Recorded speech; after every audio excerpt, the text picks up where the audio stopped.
Shalom, Bapak Ibu dan Saudara yang terkasih dalam Tuhan. Pada pagi hari yang indah ini kita akan bersama-sama merenungkan firman Tuhan. Mari kita lihat firman Tuhan dari Kejadian pasal 10. Nah, kalau kita melihat Kejadian pasal 10, kalau berbicara secara kronologis mestinya kita harus di pasal 11 dulu ya. Karena di pasal 10 ini menuliskan daftar keturunan manusia. Tetapi menarik kita lihat, kenapa saya katakan harusnya diawali peristiwa Menara Babel dulu. Ya, tapi ini muncul di Kejadian 10 tentang nama-nama ini. Ya, di dalam Kejadian pasal 10 daftar bangsa-bangsa keturunan Sem, Ham, dan Yafet. Kita lihat di ayat yang kelima. Mari kita membaca ayat yang kelima. 1, 2, 3. Dari mereka inilah berpencar bangsa-bangsa daerah pesisir. Itulah keturunan Yafet, masing-masing di tanahnya dengan bahasanya sendiri menurut kaum dan bangsa mereka. Kemudian ayat 20. 1, 2, 3. Itulah keturunan Ham menurut kaum mereka, menurut bahasa mereka, menurut tanah mereka, menurut bangsa mereka. Ayat 31 dan 32. 1, 2, 3. Itulah keturunan Sem menurut kaum mereka, menurut bahasa mereka, menurut tanah mereka, menurut bangsa mereka. Itulah segala kaum anak-anak Nuh menurut keturunan mereka, menurut bangsa mereka, dan dari mereka itulah berpencar bangsa-bangsa di bumi setelah air bah itu. Ya, setelah air bah itu, kalau kita melihat di sini sesuai dengan bangsa mereka, bahasa mereka. Ya, berarti setelah Menara Babel, ya, karena waktu sebelum Menara Babel semua bahasa satu. Mari kita melihat pasal 11, Kejadian 11. Kejadian 11 kita membaca mulai dari ayat pertama. 1, 2, 3. Adapun seluruh bumi satu bahasanya dan satu logatnya. 2. Maka berangkatlah mereka ke sebelah timur dan menjumpai tanah datar di tanah Sinear. Lalu menetaplah mereka di sana. Mereka berkata seorang kepada yang lain, marilah kita membuat batu bata dan membakarnya baik-baik. Lalu bata itulah dipakai mereka sebagai batu dan tergala-gala sebagai tanah liat. Juga kata mereka, marilah kita dirikan bagi kita sebuah kota dengan sebuah menara yang puncaknya sampai ke langit. Dan marilah kita cari nama supaya kita jangan terserak ke seluruh bumi. Lalu turunlah Tuhan untuk melihat kota dan menara yang didirikan oleh anak-anak manusia itu. Dan ia berfirman, mereka ini satu bangsa dengan satu bahasa untuk semuanya. Ini barulah permulaan usaha mereka. Mulai dari sekarang, apapun juga yang mereka rencanakan, tidak ada yang tidak akan dapat terlaksana. Baiklah kita turun dan mengacau balaukan di sana bahasa mereka, sehingga mereka tidak mengerti lagi bahasa masing-masing. Demikianlah mereka diserahkan Tuhan dari situ ke seluruh bumi, dan mereka berhenti mendirikan kota itu. Itulah sebabnya sampai sekarang nama kota itu disebut Babel, karena disitulah dikacau balaukan Tuhan bahasa seluruh bumi, dan dari situlah mereka diserahkan Tuhan ke seluruh bumi. Demikian pembacaan firman Tuhan. Nanti kita lihat lagi kembali kepada silsilah lagi keturunan Sem dan seterusnya. Bapak Ibu Saudara yang terkasih dalam Tuhan, masing-masing dari keturunan Nuh akhirnya ya berpencar sesuai dengan bahasa dan bangsa mereka. Berarti setelah peristiwa Menara Babel, ada apa dengan peristiwa Menara Babel? Ya, Menara Babel hendak didirikan oleh manusia itu ketika mereka masih satu bahasa. ya, satu bangsa. Tujuannya ya supaya mereka tidak berserak, supaya mereka kumpul saja. Ya, marilah, mereka berkata seorang yang lain, mari kita membuat batu bata dan membakarnya baik-baik, lalu bata itulah dipakai mereka sebagai batu dan gala-gala sebagai tanah liat. Juga kata mereka, marilah kita dirikan bagi kita sebuah kota dengan sebuah menara yang puncaknya sampai ke langit, dan marilah kita cari nama supaya kita jangan terserak ke seluruh bumi. Ya, jadi mereka mau membuat satu tanda, ya, tanda persatuan, ya, atau tanda kesatuan, ya, supaya mereka tidak keluar dari zona yang ada. Ya, jadi mereka tidak mau berserak, mereka mau ngumpul saja. Jadi sejauh mana nanti menara itu mereka dirikan, jadi kalau orang bepergian, mereka patokannya selalu menara, jangan sampai lewat dari menara. Ya, pandangan mereka hanya sebatas setinggi menara. Ya, jadi tidak boleh kemana. Itu sebagai cara, ya, untuk membuat mereka tidak sampai tersesat, kemudian pergi ke tempat lain, kemudian berserak. Nah, jadi patokannya adalah dia tinggi menara.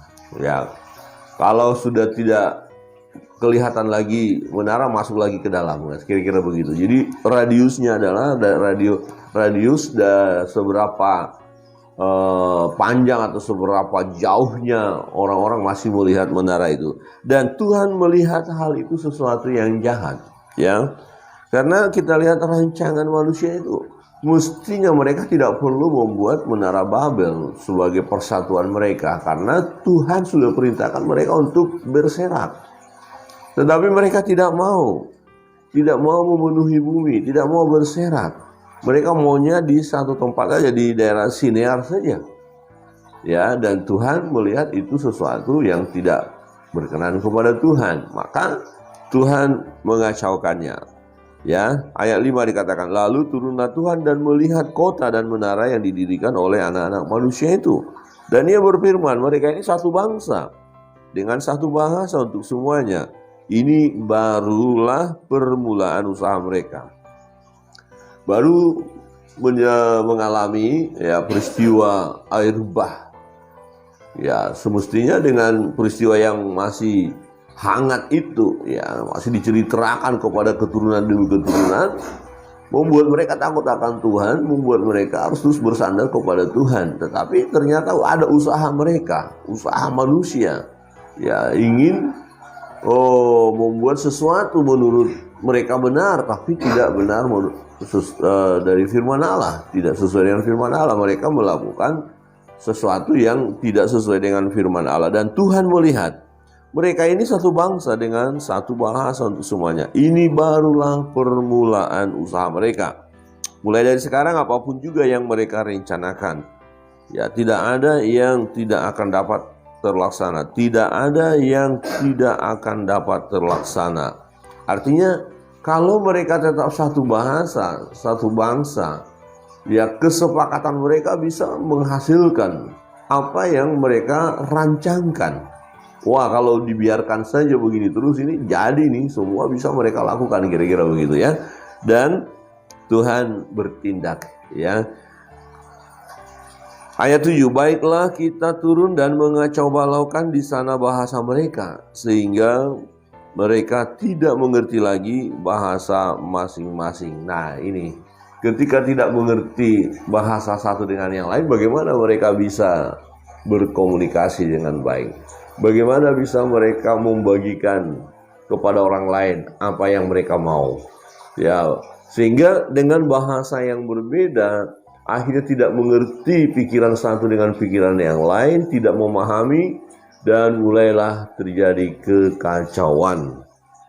Demikianlah mereka diserahkan Tuhan dari situ ke seluruh bumi, dan mereka berhenti mendirikan kota, mendirikan menara Babel, berhenti. Kenapa? Karena bahasanya sudah kacau balau. Rancangan mereka gagal karena satu dengan yang lain tidak mengerti lagi.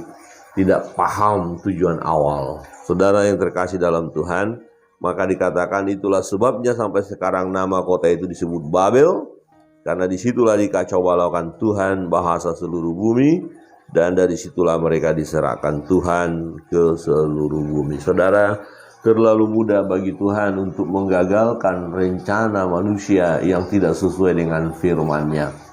Terlalu mudah bagi Tuhan untuk menggagalkan rencana manusia yang jahat, yang melawan firman. Terlalu mudah bagi Tuhan untuk menggagalkan rancangan-rancangan jahat dari manusia yang hendak melawan Tuhan. Tuhan berkuasa atas segalanya. Tuhan berdaulat. Dan Tuhan hanya mengacaukan bahasa saja. Maka rancangan manusia itu, kesepakatan mereka gagal total. Mereka tidak dapat berbuat apa-apa, dan dikatakan berhentilah mereka membangun kota itu. Bukan hanya sekedar berhenti, karena satu dengan yang lain tidak mengerti, mereka akhirnya berpencar. Ada satu kelompok yang bahasanya masih sama. Nah, itu tadi kita melihat dalam Kejadian pasal 10, keturunan daripada Nuh itu, masing-masing anak-anaknya dikatakan sesuai dengan bahasa mereka. Bangsa mereka mulai terjadi pembagian bangsa-bangsa, karena bahasa mereka berbeda. Tadinya masih satu.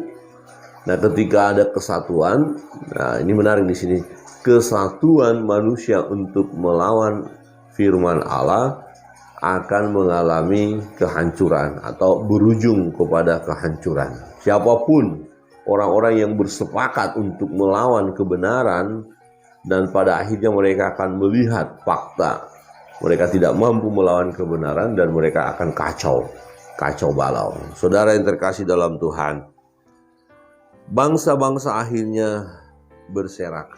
Bangsa itu dijadikan dari bahasanya. Jadi dengan bahasa yang dikacaukan terjadilah pembagian bangsa-bangsa. Mereka tidak mengerti lagi bahasa masing-masing. Demikianlah mereka diserahkan Tuhan di situ ke seluruh bumi. Nah, Tuhan melakukan itu supaya manusia itu melakukan apa yang dikehendaki oleh Tuhan. Memenuhi bumi, penuhilah bumi. Bertambah banyak, beranak cucu, penuhilah bumi. Berseraklah, kira-kira begitu. Tapi mereka tidak mau berserak, dan Tuhan mengacaukannya.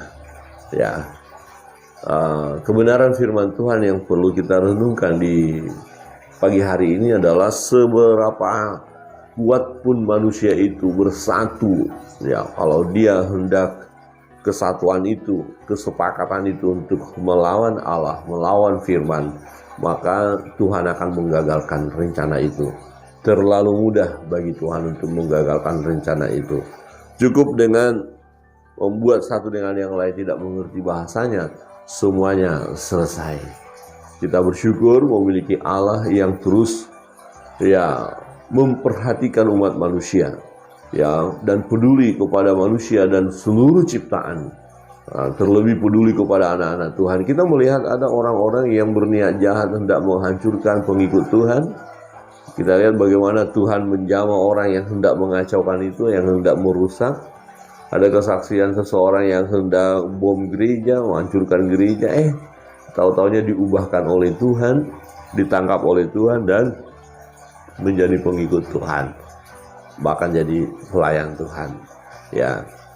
Kita bersyukur bahwa apapun usaha manusia yang berjuang untuk melawan kebenaran, maka mereka manusia yang berjuang melawan kebenaran itu akan mengalami kekacauan, akan mengalami kehancuran, atau dengan kata lain, mereka akan gagal melawan Tuhan. Semua manusia yang melawan Tuhan akan mengalami kegagalan.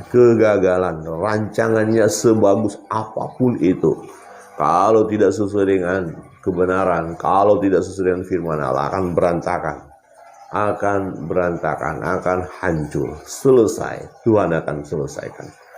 Bapak Ibu saudara yang terkasih dalam Tuhan, kiranya kebenaran firman Tuhan pagi hari ini menolong kita untuk terus melakukan segala sesuatu haruslah sesuai dengan kehendak Tuhan. Jangan kita coba-coba membangun lagi menara Babel. Jangan kita coba-coba lagi untuk tidak mengikuti perintah Allah. Kita mau untuk kita saja, jangan orang lain, jangan pergi kemana-mana, tidak. Tapi kita harus berserak, ya kita harus pergi, ya kita harus melayani, kita harus jadi berkat dimanapun kita berada. Nah, kekristenan tidak hanya untuk kalangan sendiri ya, kalangan sendiri tidak, tetapi kita harus jadi berkat bagi banyak orang. Tuhan Yesus memberkati kita. Kita akan masuk dalam doa-doa kita serahkan segala beban pergumulan kita kepada Tuhan. Dia Bapa yang baik yang mengasihi kita dan memberi yang terbaik bagi kita. Kita menaikkan satu pujian.